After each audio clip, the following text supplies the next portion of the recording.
Hey guys, welcome to another tutorial. In this tutorial today we're going to have a look at making 3D text out of 3D particles. The techniques we'll be using are similar, are really based on the techniques I explained in the tutorial I did last year, Unleash the Power of Particles. So there will be a bit of a repeat there, but it's expanded upon, so you will definitely learn something new. Also though, this is not just for sort of intermediate to advanced users. You can also, as a beginner, take the templates I'll be showing and basically change some of the parameters in there and change font sizes, this, that and the other, and it will all still work and it will all still look good. As per always, I will be making these files available on my website. As a matter of fact, by the time you see this video, it should be up there. ablackbirdcultsu.com. Head over there. I'll provide the link down the video below. So in the next half an hour or so, we'll be going through a few things. So on the screen right now you can see the various sort of aspects of this tutorial. So first of all, we're going to go through the bare bones template, as I call it, and how to use it from an end user perspective, right? So nothing overly fancy, just what can you change, what can you do straight away out of the box. Secondly then, and if you don't like expressions or anything like that, you may want to skip that, although I think it is great learning about expressions and such. So if you like it, stick with me there. There we're going to go underneath the hood and see how things are working. So as I said, a bit of a repeat of Unleash the Power of Particles, but we'll be expanding upon that and there will be a few more things. And then lastly, we'll walk through some of these example project files and templates. Again, both from an end user perspective, but also from an underneath the hood perspective, right? I'll be teaching you a bit about the few expressions I'm doing there and a few of the other techniques I'll be employing. So having said that, let's start. I said I would start with the bare bones template, but first of all, when people think about 3D text made out of particles, typically what people would do, and what I used to do, was basically you take your particle emitter and your particle renderer, right? Let's display this in viewport 1, increase the number to something sufficient, and then in the region tab you would set it to mesh the emitter essentially. And then as of that point, you can put in any 3D geometry like text 3D, pipe it in there,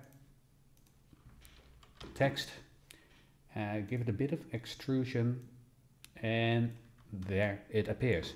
So yeah, that's pretty cool. But what we want to have, and what you saw in the videos earlier on, we want to have evenly distributed particles we can really control in our animation. And with this, you can't actually. They're somewhat randomly, maybe evenly, but still randomly distributed. And that is cool, but not sufficient for our purposes. You can still do a few things, of course. You can head over again to that tab, and you can change the emitter from the surface of the geometry to the volume. And especially when you do the surface, you've got something like the particle offset, and look, when you do this, you can already create some pretty cool effects. You can animate this, and especially if you replace the particles by 3D geometry, then you can create some cool stuff, but not what we want. So what I wanted to do is basically create a flexible system. So as an end user, you basically have this flow. You've got your particle emitter on the left hand side. There, all you need to take care of is that the lifespan is sufficient for the length of your animation. Other than that, you don't have to really change anything unless you want to change the look of the particles. Of course, you can go to the Style tab. Just bear in mind, if you replace the particles later on by 3D geometry, you may as well leave it as it is right now. Next one up is really the essential one. It's the text. Right, so here you've got your text, you can change it, you can change the font. If the template doesn't work out of the box, it may be that the font has not been installed on your system, so change it to whatever is installed on your system. What is important here is that the size of the font, or the size of the resulting text doesn't exceed the background, right? So if you have something like this, that will lead to issues for the obvious reasons. But also, you have to ensure that the text is really as big as you can, but that it still fits within it. Reason is that even though there's transparency all around it, as a matter of fact, particles are still being generated. You don't see them here. Reason is, it's reading the transparency information and it's basically all transparent. But in reality, well, virtual reality, I suppose, they're all transparent particles around here. And that comes with a performance hit. Not so much, in this example, and if you haven't replaced it with 3D geometry yet, but once you do that, there can be a real impact. So if you, for instance, have a size that's really small, that is not so good, right? And you can already see some issues here. There are not many particles to represent the text. Then, of course, you can increase the number of particles as such, but it is all at a performance hit. So, as said, make it as big as possible. Next one up is an important one, the pCustom tool. Again, from an end user perspective, the only tab you're really interested in is the numbers tab. And here you basically define the width, the height and the depth of your, basically your 3D shape, right? And that basically represents the width, how many particles are used to represent the full length of the image, and similarly for the height and the depth. What you have to be careful of here is that the ratio is the same as the ratio of your image. You don't have to do it, but if you don't do it, right, for instance, if you make this, say, 40, right, you've got a different aspect ratio of the text as well. It becomes sort of elongated. If you want that, great, do it. But if you see some weird results, this is where you want to have a look at. Of course, the depth is not affected by that. You can change it to any number. But again, the more particles, the more of a performance hit. But if you have straight particles and no 3D geometry, you can really generate, depending on your computer, a lot of stuff before it slows down. And then very importantly, the distance of the width, height and depth. Basically what that represents is the distance between the particles.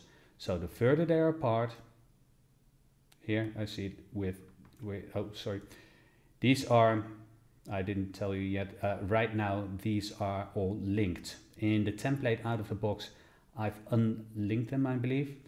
But here, of course, when you increase the width and the height and the depth will be increased as well. You don't have to do that, right? I remove the expression here, remove the expression here, and then I can basically change the width here. I can change the height and so on. And of course, then you can just animate it or put it in an expression, whatever. You right click, animate, you know the drill. And then you can basically, you're set to make your animation. Next one up, if you want to have 3D geometry, this is where you do it, in the replicate 3D node. The thing of importance here is that the color needs to be set to combined particle color or particle color, not object color only. Because if you do object color only, it doesn't take into account the results of the pCustom tool, and basically you won't see your text. Okay, so oh, I actually switched that off here. Right, so let's switch it back on, Control P, and there you see the result, right, with the little blocks. And again, if we go back to the pCustom and set the width, height and depth to default, then it sort of slots in nicely. But you may need to have different values depending on the size of your 3D geometry. Okay. Finally, or almost finally, the merge node is there to take care of the lights, camera and all that. And of course, from that perspective, you need to basically add your own animation. Lastly, the renderer 3D. I normally set it to the OpenGL renderer. I set the super sampling on and I enable the lighting. I typically don't enable the shadows because that can play havoc with the transparency. So, but you can experiment with that. Of course, if you want to have some accumulation effects, including depth of field, you can enable that as well. Okay, one thing I didn't mention well, I did sort of mention is the performance hit. Once you add the replicate 3D or you show it on one of the viewports, things tend to slow down. You can see it here when I try to move around, it is a bit slower. So typically when I do some animation, I switch this node off by Ctrl P, right? Sort of it bypasses the node. So you still have your merge 3D, that's all working, right? I can still go in here, that's all working. It may look a bit weird, but as you can see, it's much more responsive. So that's a little tip here. Also, ensure you have got the viewport on fast. You don't have the high quality on and such, right? It makes the whole end user experience a lot better. Okay, but of course, for the final result, ensure you switch the node back on, and there you've got everything again. Okay, so that was it for the sort of end user, sort of typical end user use of this bare bones template. Change the text, change the font, and everything. Change the camera settings, everything you want to do, and of course play around with these parameters. Next one up then, underneath the hood. So again, for those people not into expressions or that don't really want to know about them, skip ahead. I should have indicated the time you need to skip to in this video right now. If not, you know, have a little play around. So underneath the hood, I created a little additional composition to help explain the concept, or rather the technique. So again, left to right, it's the same thing as the bare bones template, but I added in an additional pCustom, and that pCustom, and I'll switch it on right now, is really there to highlight some of the things, right? Some of the techniques. So to do so, let me remove the text here and add in a plain background, right? You've got a background, a white background, resulting into a white shape. Okay, made out of 3D particles. Let's make that a bit smaller, right? So we go to our numbers tab, we make it a bit smaller, say 4 by 4 by 3. Okay.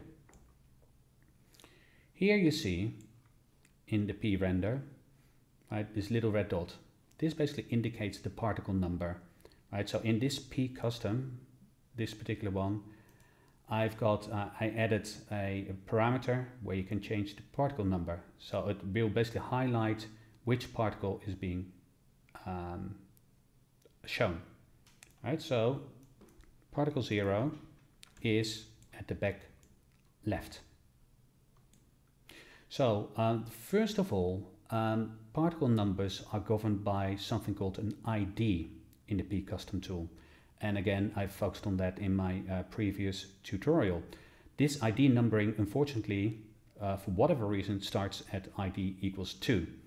I wanted to start at 0. That makes my expressions and such a lot easier. So what I've done is in the normal pCustom, in the intermediate tab, I've got a little expression called ID minus 2.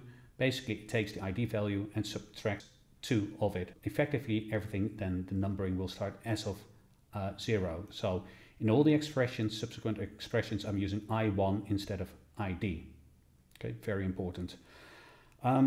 Going back to the explanation, and let me pop this into here so that you get some additional explanations here and formulas. And let me set the transparency to quick sort. Let me, actually this is sort of in the way, so let me just quickly put a transform 3D here. Right, and there we go. Okay. So you've got here some additional information. Right here you see the width, height and depth displayed just for informational purposes. And then underneath here you see the formula we're employing to basically set the particle.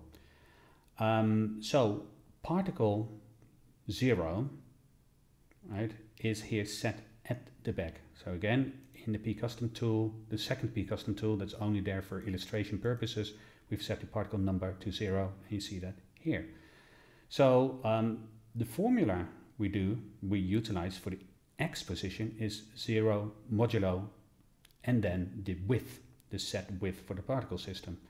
So 0 modulo 4, the remainder of the division equals 0. So similarly for 1 equals 1, 2 equals 2, 3 equals 3, but then 4 divided by 4, the remainder of that is 0, so it jumps back to 0. Of course it goes up as well, but it's down to the Y position. We'll go into that in a moment. So that's basically how we take care of the X position. So for the Y position we're using the floor function, which is very simple. It's rounding down to the nearest integer. So in the case of 0, 0 divided by 4 equals 0, so there remains 0. If we go up to 3, it's still 0. 3 divided by 4 is 0.75, rounded down is 0. However, if you get to 4, then you see it's jumping up. 4 divided by 4 equals 1, and the floor of 1 is 1. And similarly, if you would go to 7, it's still 1, but if you go to 8, it becomes 2. It's very simple. Now, you notice this other modulo here, and that's basically to take care of wrapping it back to the bottom once you reach the top. So basically, once you reach the height of 4, it needs to go back to the bottom. So again, I'm using a modulo for that. So then, for instance, if you get to, 4 times 4? So if you get to 15, including particle number 0 to 15 is 16 values, so you get the top right here, so you're still good. And at 16, goes back to the bottom, but now the Z position has changed as well, right? Has jumped forward. And that's again down to a floor expression where basically you divide the ID, or in this case the I1, by the size of the grid, which is width times height. And that's basically it. So that's how you create that set of that shape of, in this case, a cube or near cube of particles.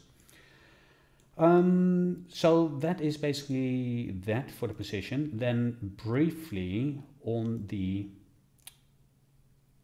color information, right? Because ultimately we want to show text or something else.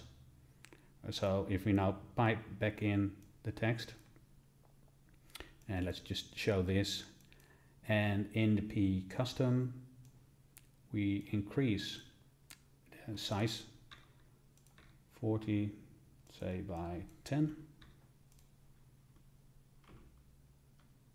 Right, then you've got now an A. Right, maybe the depth is a bit much. Oh, the depth, oh sorry, I didn't, 103, hence it was a bit slow, sorry, make it 10. Right, much better. Right. So this of course is reflecting the text. So if we have a look at the expressions, we've got 4 expressions, one for the red channel, one for the green channel, one for the blue channel, and one for the alpha channel. I won't go into all the detail, but essentially I'm using again the I1 and the various floor functions and such, and the modulo to get to the right position on the of the image, right? So it's reading the image position. Sorry, it's reading the image color information for the relevant channel based on the X and Y on the image. An image will go from 0 to 0.99999 on the X-axis and also 0.9999 on the Y-axis. So using this, you can read the value, get it, and basically color the particle accordingly. Okay, so, and then also for the alpha, of course, it needs to reflect the alpha, because where we don't see text, we don't basically want to see any particles. But as said, it still generates particles.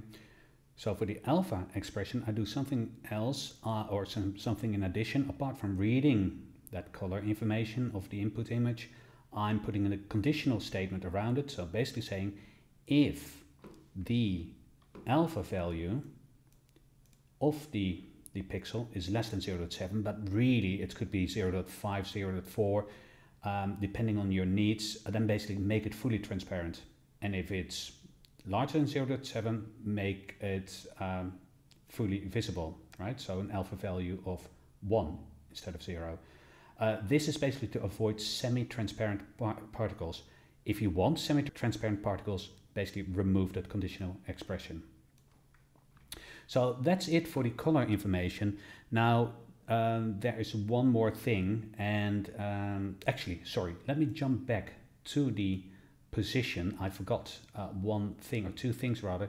As part of the position, of course, there's also the distance parameter. So we explained the first part, right, how to get the base position, but I then multiplied by the distance parameter for the width and for the height and depth to basically get the right distance between the particles. And then I also basically subtract S1, which is basically a setup expression. And these expressions are there basically to ensure that the anchor point, the resulting anchor point of the whole image, will be right in the middle. Right? If you don't do this, the anchor point will be, I think, at the bottom left, and it makes animating it a very different experience, and I don't personally like it. So that's why these are here. It's in the setup rather than in the intermediate, because they only need to be calculated once per frame, not once per pixel or once per particle. Okay.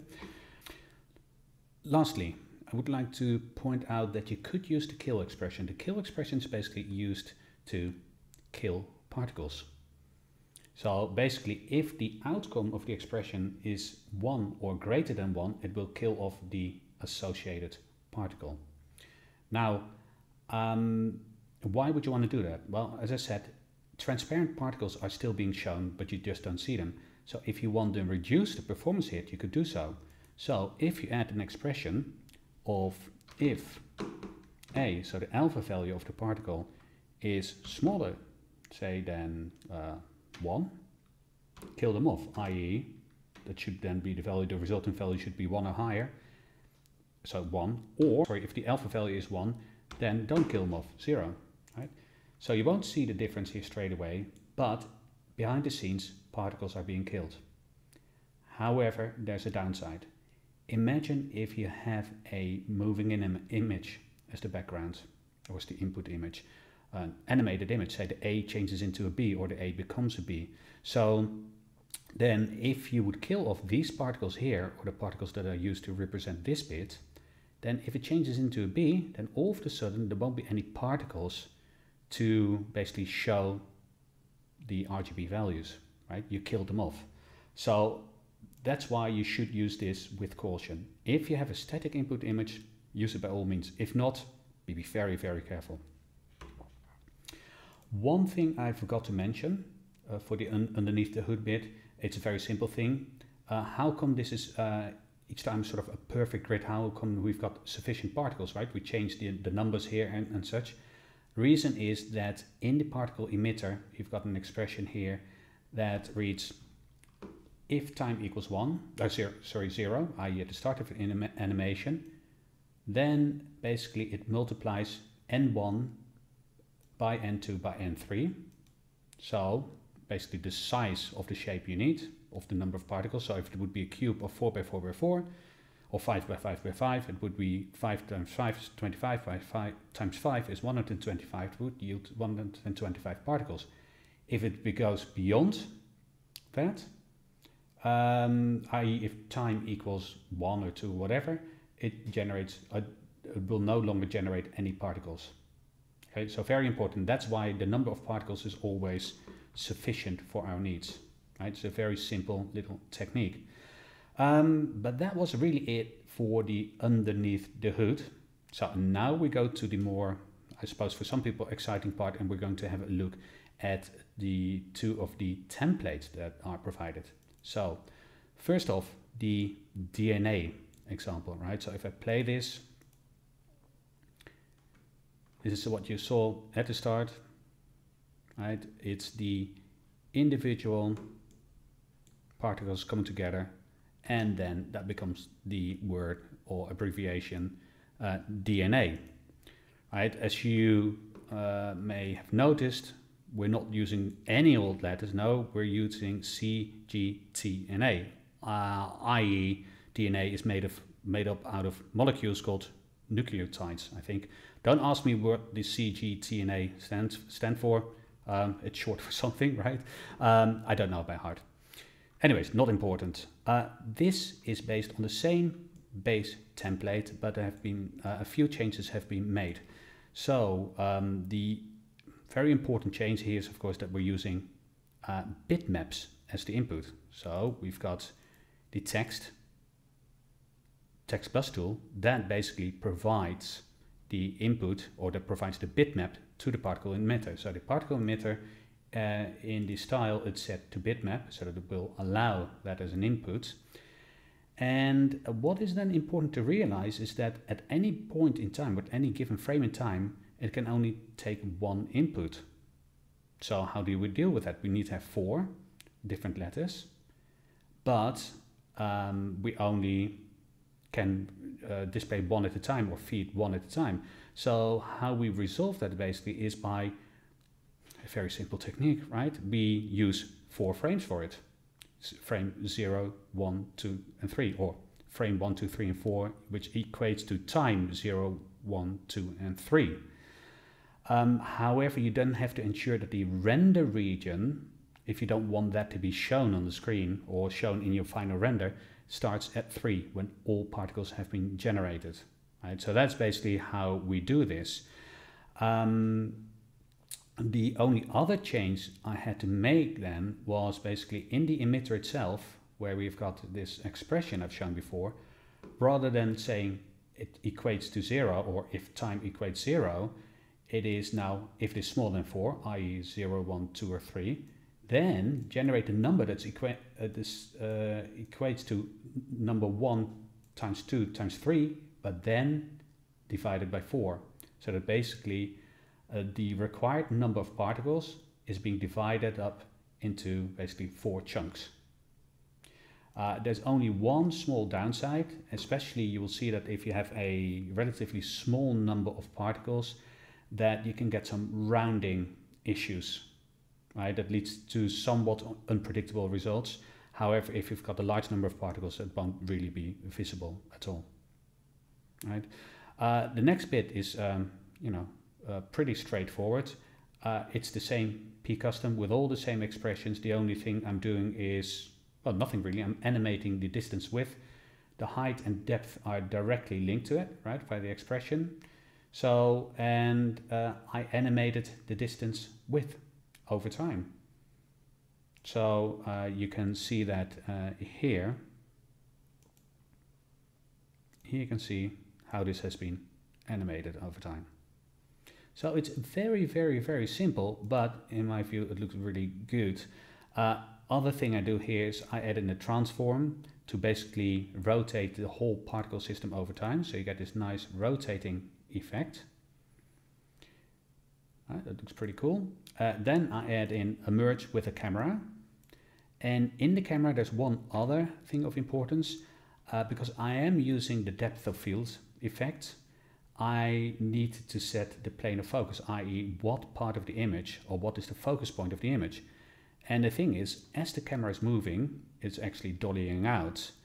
I want the plane of focus to remain right in the middle. So basically what I do is I linked the plane of focus to the Z offset, and then it's done. One thing you will notice is that when the Z is 0, as you can see, plane of focus is 0.05. Reason is, I think this is the minimum focus or plane of focus, right, over the minimum focus distance. Other than that, straightforward. Then it's put into a renderer 3D. I enable the accumulation effects, depth of field, put the quality up quite high. You can go a lot higher, but of course there's a rendering penalty. But the amount of depth blur or depth of field blur is pretty low. Otherwise it becomes a bit messy in my view. I haven't enabled any lighting or shadows. And then I add a bit of soft glow, merge it with a black background, and then basically you got your result. So that's that for the DNA one. Again, this is available for download as well. Lastly, It's the sort of block text swap, I call that. And let's switch off the replicate 3D to speed it up a bit. And let's play the animation to remind you guys, right? So happy new year. Bit late, but hey, there you go. So from a pCustom perspective, it's very similar, right? Instead of animating width, height and depth, I just do the width and depth in this particular case, and the height remains the same, hence you see these together. But here you see a fairly large expression, and you see a few new things, max width and min width.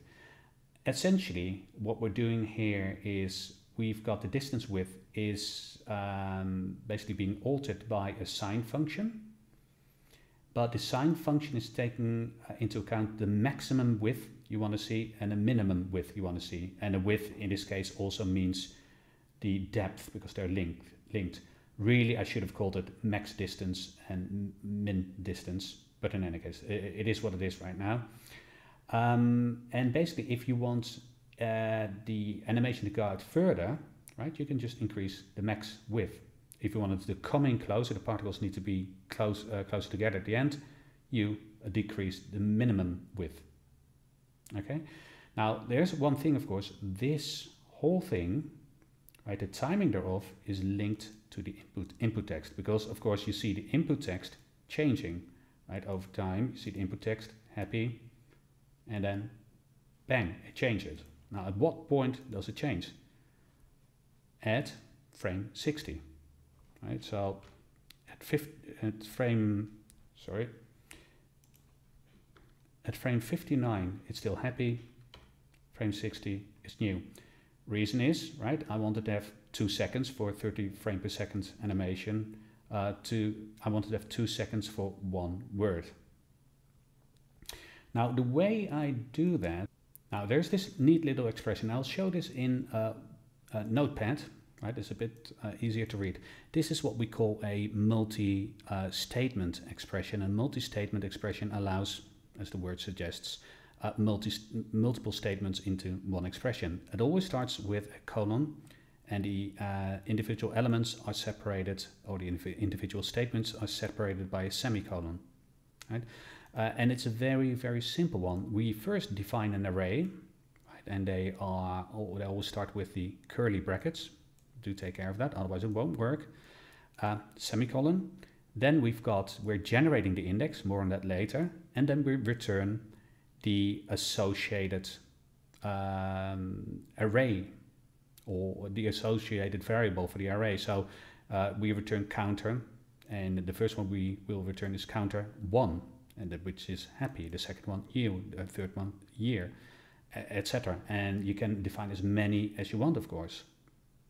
Now, how do we do the counter, right? Or sorry, the seconds. How do we provide or generate the index? We use the ceil function.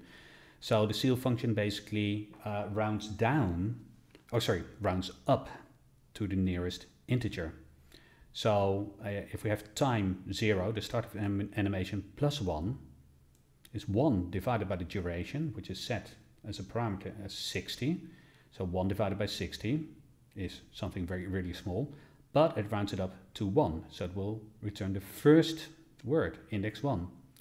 However, once you get to 61, so that is time equals 60 plus 1 is 61, then it will be a result larger, well, 61 divided by 60 will be larger than 1, and hence it will round it up to 2, and it will go to the second one.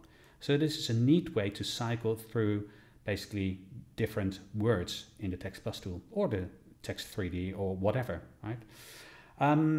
So that was the second part. As said, the duration, you can change that. If you want to make the animation faster, change it to 30. Then I've got something called animation adjustment, and really I put it in here for my own benefit at the time, and I never removed it. I could have put it in the formula itself, but I left it here.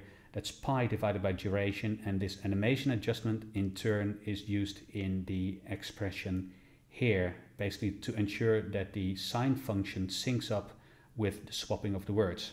So that basically the word swaps when the distance is at its max, right? So that you don't basically see the words being swapped out. The rest is all very, very straightforward, right? I change it, or the particles, or swap them out with the 3D geometry, which is just the blocks. I've got a transform 3D, and I used it to, I think, move it up a bit. I added in a floor, I added a few starry type particles, and added a renderer, rendered it out, and that's basically it. So that was all there was to it. So I hope you guys enjoyed this. As said at the start of the tutorial, all the files are available on my website, ablackbirdcalledSue.com. If you like this tutorial, please do like it. I do get encouraged by things like that. If you haven't subscribed already, please do subscribe, and see you next time. Take care, guys. Bye.